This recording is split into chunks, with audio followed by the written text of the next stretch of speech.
By doing the Getting Results in Our Schools segment, I get to see a lot of cool experiments, and it really is so impressive to see what students are learning these days. And happening this weekend, one of Central Florida's biggest learning events returns to Orlando. The event features hundreds of science, art, and even tech exhibits.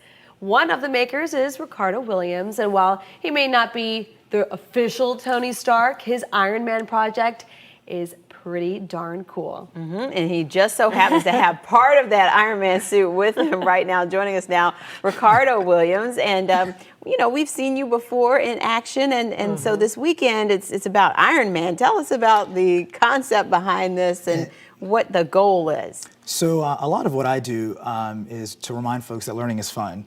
And that's why we try to bring that to Maker Faire every year. And it's the ultimate event, annual event. I mean, some of the most talented people in town are convening for this annual event.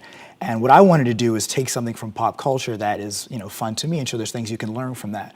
And there's nothing more popular right now in pop culture than Iron Man. So. And so you're glowing a little bit. Yeah. You're one of the first guests to see that appears to be battery powered. So I brought a little a teaser, kind of like the prototype pieces of the suit. I brought the arc reactor, what they call it, which is the chest piece that Iron Man wears that powers the suit. And I brought my my gauntlet test piece, so that's glowing right there. But if you want to see the full thing and the further, I call it the Mach 2 version, you can come by to Maker Faire this weekend, Saturday and Sunday at the Central Florida Fairgrounds. Okay, so somebody who's ever been to it, what can they expect when they walk in? So, I mean, this is a massive experience, very interactive. We have artists, builders, a lot of different games.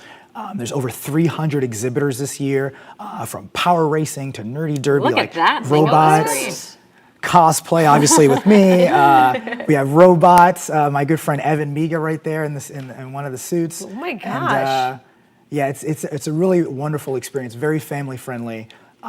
Tickets are very inexpensive, and we actually have free tickets that we can offer for service members, veterans, certain students. So definitely, this is something for everyone here.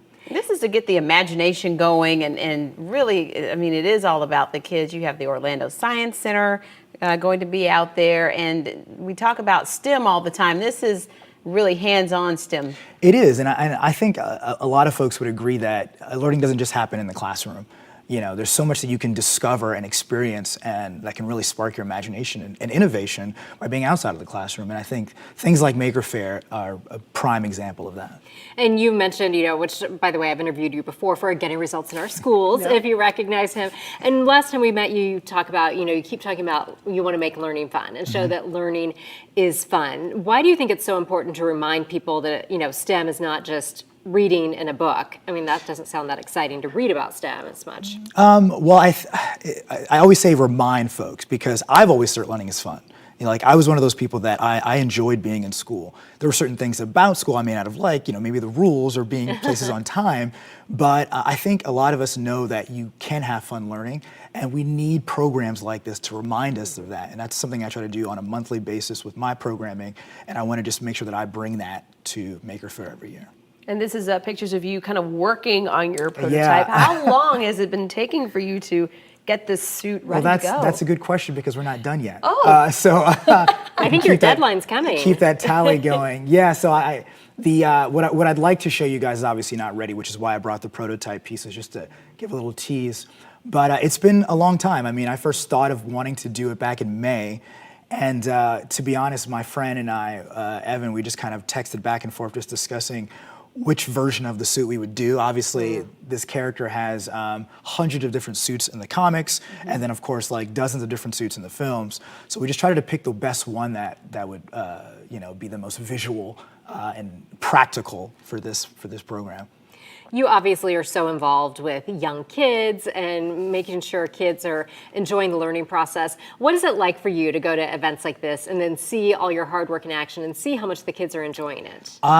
You know, it's really rewarding. I mean, I can't think of nothing I'd rather do on a Saturday than like be immersed in all this science and tech and just people having a really good time.